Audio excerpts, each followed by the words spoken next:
पुराने बाजार की तंग गलियों में एक किताबों की दुकान थी, कागज और रहस्य। एक दिन आरुषि नाम की लड़की वहां पहुंची। दुकान के कोने में धूल से भरी एक सुनहरी किताब रखी थी। न नाम न लेखक, बस एक चमकदार ताला। दुकानदार ने कहा, इसे जो पढ़े उसकी किस्मत बदलती है, पर कीमत वही देता है जो सबसे कीमती हो। आरुषि ने किताब छूते ही महसूस किया, उसकी उंगलियों में गर्मी दौड़ने लगी। ताला अपने आप खुल गया। पहला पन्ना खुला। जो लिखा जाएगा वही होगा। उत्सुकता में आरुषि ने पन्नों पर अपने सपनों को लिखना शुरू कर दिया। मैं उड़ना चाहती हूँ, मैं सारी दुनिया देखना चाहती हूँ। और वो सच होने लगा।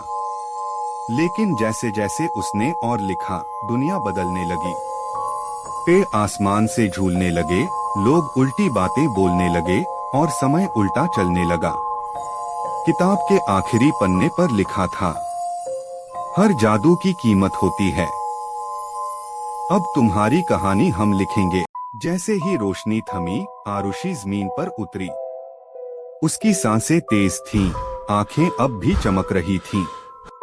किताब अब अपने आप पलट रही थी। हर पन्ना जैसे किसी अदृश्य उंगलियों से मोड़ा जा रहा था। अचानक एक पन्ने पर रोशनी जम गई। उस पर उभरे शब्द, तुम अब केवल पाठक नहीं, इस ग्रंथ की रचयिता भी हो। आरुषि ने सिर घुमाकर देखा, उसकी परछाई दीवार पर नहीं थी, वह किताब में दिख रही थी। ये क्या हो रहा है, उसने बुदबुदाया। और तभी किताब के भीतर एक दरवाजा उभरा, सचमुच का दरवाजा, लकड़ी का, मोटे लोहे के कुंडों से बंद। दरवाजे के ऊपर लिखा था, वर्णों का द्वार जहां अक्षर जीवित हैं। किताब में गूंजती एक आवाज आई, अंदर जाओ, वरना यह ज्ञान सदा अधूरा रहेगा। आरुषि ने झिझकते हुए दरवाजा खोला। अंदर एक अलग ही दुनिया थी। अक्षर हवा में तैर रहे थे, दीवारों पर जादुई लिपियां चल रही थीं, और हर शब्द में से आवाजें निकल रही थीं। कोई रो रहा था, कोई हंस रहा था, कोई चेतावनी दे रहा था। एक चमकदार आकृति उसकी ओर बढ़ी और बोली, तुमने किताब खोली है, अब इसका भार भी उठाना होगा। आरुषि डर गई। कौन हो तुम?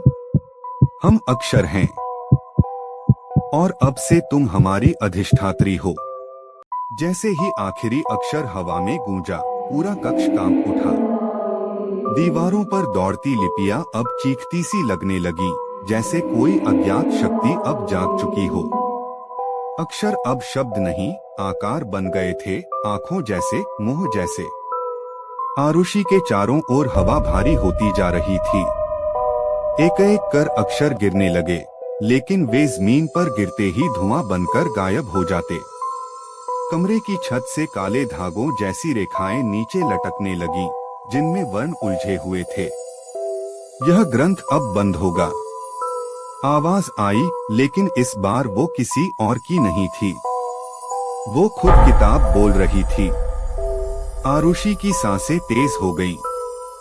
क्या तुम तैयार हो लौटने के लिए? आरुषि ने कांपते हुए सिर हिलाया। किताब का आखिरी पन्ना जला, लेकिन उसमें से कोई आग नहीं निकली, बस एक नीली रोशनी फूटी जो धीरे धीरे उसे घेरने लगी। दीवारें टूटने लगीं, अक्षर हवा में फटने लगे, और आरुषि गायब हो गई। अगले ही पल वो उसी दुकान में थी। टेबल पर वही किताब पड़ी थी, लेकिन अब वो काली हो चुकी थी, उसकी चमक गायब थी। आरुषि की आंखें नम थीं, पर मुस्कुराहट गहरी थी।